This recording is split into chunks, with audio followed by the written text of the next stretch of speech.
الحمد لله وحده والصلاة والسلام على من لا نبي بعده. أما بعد فأعوذ بالله من الشيطان الرجيم. بسم الله الرحمن الرحيم. إن للمتقين مفازا حدائق وأعنابا وكواعب أترابا وكأسا دهاقا. بے شک تقوی والوں کے لیے کامیابی ہے باغات اور انگور اور ہمسن جمع عورتیں اور لبالب چھلکتے جام. سامعین، آج ہماری سورہ النبا کی آیت مبارکہ نمبر 34 تک کی تلاوت و ترجمہ کا شرف نصیب ہوا.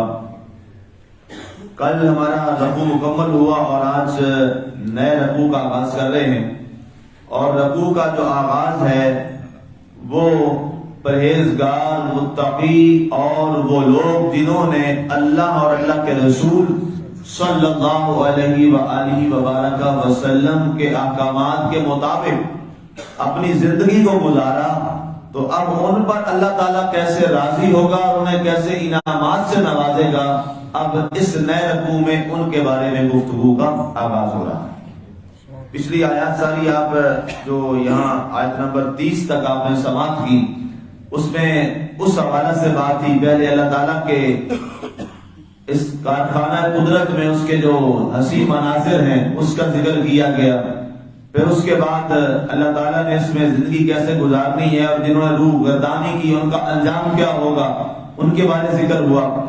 اور اب یہ عظیم ہستیاں ہیں جنہیں متقین کہا جاتا ہے، جنہیں پرہیزگار کہا جاتا ہے، جن کو اللہ تعالیٰ تقوی کی دولت سے مالا مال فرما دیتا ہے.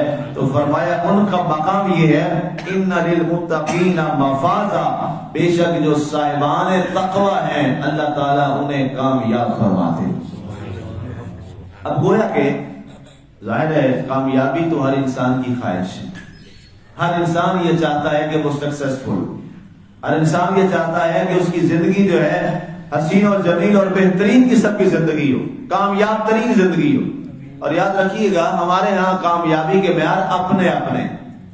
آپ اگر کسی بزنس مین سے پوچھیں گے تو وہ کہے گا جناب جس ملک کا بزنس اچھا ہے وہ کامیاب ہے. جو شخص جو ہے وہ کسی شوق ملازمت سے ہے اور بیوروکریٹ ہے، وہ وہاں سے کما رہا، وہ کہتا ہے جی مزہ تو بیوروکریسی میں. اس کے علاوہ اگر کوئی جو ہے وہ اعلیٰ عدلیہ میں بیٹھا ہے اور اس کو وہاں پہ موجے ہیں، وہ کہتا ہے بس کام تو سارا جو ہے وہ جج بننے میں. اس کے علاوہ کوئی اگر جرنیل بیٹھا ہے وہاں اس کی موجیں، وہ کہتا ہے سب کچھ تو جرنیلی میں. اس کے علاوہ کوئی شخص جو ہے وہ وڈیرا ہے، وہ کہتا ہے جناب سب کچھ تو زمینوں میں رکھا ہے. ہر ایک کے کامیابی کے معیار الگ الگ ہیں، لیکن حقیقی کامیابی کا معیار یہ نہیں ہے جو انسان بناتے ہیں. اگر یہ معیار ہوتا تو پھر کوئی ایک ہی ہوتا. یہاں ہر ایک کی سوچ الگ، انداز الگ، فکر الگ، ہر ایک کا الگ مزاج. کامیابی حقیقت میں وہ ہے جسے اللہ فرمائے کہ یہ کامیاب ہے، وہ ہے سٹینڈرڈ سائز، وہ ہے ایک معیاری کامیابی. تو اب آئیے اللہ کیا فرماتا ہے، کون کامیاب شخص ہے؟ اللہ نے فرمایا ان للمتقین مفازا. یاد رکھیے گا دنیا میں بھی اور آخرت میں بھی کامیاب وہی ہے جس کو تقوی کی دولت نصیب ہو. اب پتہ نہیں یہاں بڑے جس کے بڑی موجیں ہوں اور وہاں کوئی مرے تو قبر میں چترول ہو رہی، یہ کامیابی تو نہ رہی، یہ تو ناکامی ہے، یہ کامیابی نہیں ہے. اگر یہ کامیابی ہے تو پھر فرعون کے بارے قرآن کی آیات کیا نکال دی جائے؟ ایسا تو نہیں. شداد کو دیکھ لیجیے، قارون کو دیکھ لیجیے، حامان کو دیکھ لیجیے. ان کے ہاں جو دولت تھی اور ان کے ہاں جو عیاشیاں تھی وہ آج کے لوگوں کی دولت و عیاشیوں سے تو بہت زیادہ ہے. ان کو کم از کم کوئی ظاہری طور پہ دل سے جیسے بھی کرتے ہیں، ظاہری طور پہ تو سجدہ انہیں کوئی نہیں کرتا، انہیں تو ظاہری طور پہ بھی لوگ آ کے سجدہ کرتے تھے. لیکن وہ بھی کیا کامیابی ٹھہری؟ نہیں ٹھہری، بربادی کا سبب بنا، تباہی کا سبب بنا اور وہ تباہ ہو گئے. تو یاد رکھیے ایمان والوں، سامعین، خواتین حضرات، کامیابی کا ایک ہی معیار ہے جس کو اللہ نے معیار بنایا ہے، اور وہ یہی معیار ہے کہ جب ہمارے دل میں اللہ تقوی کی دولت عطا فرما دے، عنایت فرما دے، تو پھر مبارک ہو، اللہ تعالیٰ نے آپ کو کامیاب انسان بنا دیا۔ وہ پھر جیسا بھی گزر رہا ہو، جیسی بھی زندگی گزر رہی ہو، اس انداز کی بھی گزر رہی ہو، کم از کم اللہ تعالیٰ نے اس تقوی کی دولت دی ہے، اس تقوی کی دولت سے انسان جو ہے وہ دنیا و آخرت میں کامیاب ہو جاتا ہے۔ ظاہری طور پہ لوگ اسے شاید ناکام بھی سمجھیں، کئی دفعہ لوگ ایسے سمجھتے بھی ہیں۔ کل ایک جگہ پر بڑے بڑے لکھے لوگ سارے وہاں وہ اساتذہ تھے، کوئی پروگرام تھا تو اس کے اختتام پہ کھانے کے بعد ظاہر جیسے بات ہوتی ہے، ایک شخص نے کہا جی وہ فلاں شخص ہے، وہ فلاں گریڈ میں ہے، لیکن کمال ہے بھائی اس کے تو اتنے بنگلے بن گئے ہیں، اتنی گاڑیاں ہیں، کچھ اس پہ ظاہر ہے یہ دنیا بڑی اٹریکٹیو ہے، اٹریکٹ تو کرتی ہے دنیا، یہ مال دولت انسان کو اپنی طرف متوجہ تو کرتا ہے۔ شیطان بڑا ظالم ہے، بڑا اس کے پاس طاقت ہے، وہ فوراً انسان پہ اٹیک کرتا ہے۔ تو ایک نے یہ بات کی تو دو تین نے کہا کہ یار بڑی اس کی موجیں، یار دیکھیں یہ کہاں نکل گیا، ہم یہاں پہ رہ گئے، یہ وہ، ہم اس اسکیل میں بھی دو آگے ہیں۔ میں نے کہا شیطان نے بڑا زبردست اٹیک کر لیا ابھی فوراً۔ تو میں نے کہا جی میں آپ سے ایک بات تمام آراؤ سے کروں گا۔ جی جی ضرور بولیے۔ میں نے کہا جی ایک مطالعہ میں نے حدیث شریف پڑھی، اللہ کے رسول صلی اللہ علیہ وآلہ وسلم نے ارشاد فرمایا کہ وہ شخص بڑا خوش قسمت ہے اور اللہ اس سے راضی ہے جس کو اللہ گناہ کا موقع نہیں دیتا۔ جو ہی میں نے حدیث سنائی تو جناب وہی سب سے جو پہلے وہ لوگ سب سے توبہ کرو، ہم پریکٹیکلی کانوں کو ہاتھ لگائے کہتے ہو ہم تو گمراہ ہو رہے تھے۔ کہتے ڈاکٹر صاحب آپ کا بڑا شکریہ، آپ نے فوراً ہمیں آپ نے وہیں پہ یہ بات سنا دی، اللہ کے رسول کی حدیث، ظاہر ہے رسول اللہ صلی اللہ علیہ وسلم کی حدیث کے آگے تو پھر سب چپ ہے نا، میری تو وہ بات ہی نہیں۔ عائشہ صدیقہ رضی اللہ تعالیٰ کی یہ روایت ہے اور صحیح حدیث ہے۔ کہتے یہ دوبارہ پھر سنا، میں نے پھر دوبارہ یہ الفاظ دہرایا کہ اللہ تعالیٰ اس پر راضی ہے اور وہ شخص، اللہ کے رسول صلی اللہ علیہ وسلم نے فرمایا خوش نصیب ہے جسے برائی کا موقع نہیں ملتا،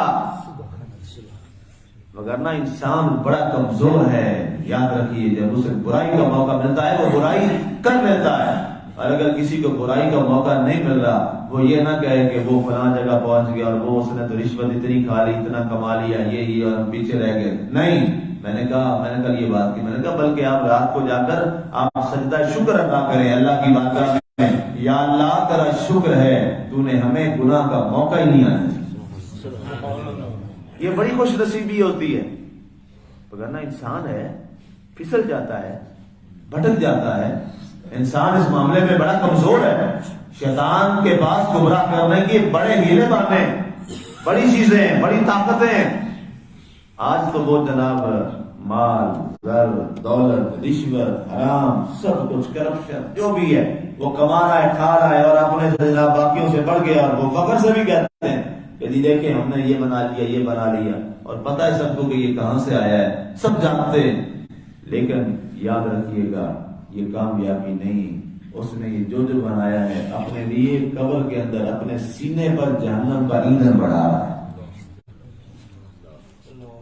دنیا کی زندگی جو ہے نا جی، یہ تو ظاہر ہے جو مشکل حالات ہوتے ہیں گزرتے تو مشکل ہیں، لیکن اتنا تو ہوتا ہے نا کہ آج یہ دن گزر گیا، اب یہ مہینہ گزر گیا، جنوری گزر گیا نا جی، کل گزر ہی گیا، اوکھا سوکھا مشکل کے ساتھ تنگی کے ساتھ جیسے بھی گزر گیا۔ یہ تو ہوتی ہے امید کہ گزر ہی جائے گا، لیکن قبر میں تو یہ معاملہ نہیں، حشر میں تو یہ معاملہ نہیں ہے کہ گزر جائے گا، نہیں، وہ تو سٹل ہے، وہ تو پھر کھڑا ہے، وہی رکا ہوا ہے، اور وہ ایک ایسی زندگی ہے جو نہ ختم ہونے والی ہے، نہ ختم ہونے والی ہے۔ یہ زندگی تو ختم ہونے والی ہے، ختم ہو جائے گی، تو اس لیے ہمارا ٹارگٹ کیا ہونا چاہیے؟ ہمارا ٹارگٹ وہ زندگی ہونی چاہیے جو نہ ختم ہونے والی۔ اصل ہمارا ٹارگٹ کیا ہے؟ وہ ٹارگٹ ہے۔ تو فرمایا ان للمتقین مفازا، بے شک تقوی والوں کے لیے کامیابی ہے۔ کیا ہے؟ نعمتوں کا ذکر کیا، حدائق و اعنابا، جب وہ آخرت میں جائیں گے، حشر میں جائیں گے، تو ان کے لیے رنگا رنگ باغات اللہ پیش فرمائے گا، و اعنابا، ان کے راحت و سکون اور ان کی عزت کے لیے انگوروں کے باغات ہوں گے، اللہ میں وہ عطا فرمائے گا، وَكَوَاعِبَ أَتْرَابًا، اور وہاں پر کم سن اور ہم سن، ان کی ہم عمر نوجوان جو حوریں ہیں وہ ان کی خدمت کے لیے معمور کر دی جائیں گی، وَكَأْسًا دِهَاقًا، اور لبالب بھرے ہوئے چھلکتے جام محبت اللہ کی طرف سے پلائے جائیں۔ اب میں نے ایک لفظ بول کے وہ سارے جام کا ذکر کر دیا ہے، چاہے شہد کا جام ملے، چاہے دودھ کا جام ملے، چاہے شراب طہور کا جام ملے، چاہے پیارے میٹھے پانی کا جام ملے، تو یہ سارا ہے کس وجہ سے؟ اللہ کا جام محبت ہی۔ یہ ساری چیزیں فرمایا یہ کس کے لیے ہیں؟ فرمایا یہ اس شخص کے لیے ہیں جس نے دنیا کی زندگی اللہ اور اللہ کے رسول کے مطابق گزاری۔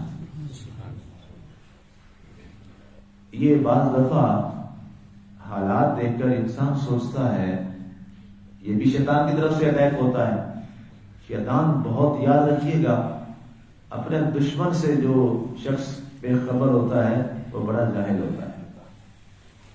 دشمن سے ہر وقت باخبر رہنا چاہیے اور اس کی ہر چال کا مقابلہ کرنا چاہیے، اور اس کی ہر چال سے بڑھ کر آپ کو چال چلنی چاہیے، پھر ہی آپ اس پر حاوی ہو سکتے ہیں، وگرنہ ناکام ہو جائے۔ تو دنیا میں جو سب سے بڑا ہم سب کا دشمن ہے وہ کون ہے؟ وہ شیطان ہے۔ یہ ہماری دشمنی پرانی ہے۔ وہ جنت سے کیوں نکلا ہے؟ ہمارے ابا کی وجہ سے، آدم علیہ السلام کی وجہ سے ہے۔ اس کو ریزن تو وہی بنی نا جی۔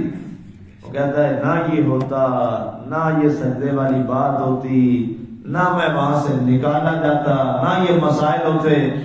اب وہاں انانیت بھی اسی وجہ سے بنی۔ تو اب اس کی جو رقابت اور دشمنی ہے نا جی آدم اور اولاد آدم سے، وہ بڑی سخت ہے۔ اب اسی لیے تو وہ چاہتا ہے، سوال ہوتا نہیں شیطان کو کیا فائدہ ہے جی ہمیں گمراہ کرنے کا؟ وہ چاہتا ہے اگر میں جہنمی بنا ہوں نا ان کی وجہ سے، تو اب جتنا ہو سکے ان کو بھی جہنم میں لے جاؤں، یہ بھی جلیں، یہ بھی اللہ کے عذاب کا اور غضب کا شکار ہو گئے، کیونکہ ان کی وجہ سے میں ہوا۔ اس کے یہاں تصور یہ ہے۔ تو ہم نے ہمارا اصلی مقام تو جنت ہے نا جی۔ ابن آدم یہ سوچنا چاہیے اس کو کہ ہمارا باپ کہاں سے آیا ہے؟ جنت سے آیا ہے۔ ہمارا اصلی گھر تو جنت ہی ہے، تو ہمیں میرا خیال ہے اپنے اصلی گھر میں ہی جانا چاہیے۔ ہمیں اپنے اصلی گھر میں ہی جانے کی کوشش کرنی چاہیے کہ ہم اپنے اصلی گھر میں ہی جائیں، جہاں سے ہم آئے ہیں ہم وہیں لوٹ جائیں۔ کل شیء یرجع الی اصلہ، ہر شے اپنے اصل کی طرف ہی لوٹتی ہے۔ اصل ہماری جنت ہی ہے، اور اللہ بھی ہمیں جنت ہی دینا چاہتا ہے۔ ہاں کوئی اگر جنت سے روگردانی کرے تو پھر اس کی اپنی مرضی ہے۔ اللہ کی ذات ہمیں عمل کی توفیق نصیب فرمائے، جو احکامات سنیں اس پر ہمیں دل و جان سے عمل کی توفیق نصیب فرمائے۔ آمین و ما علینا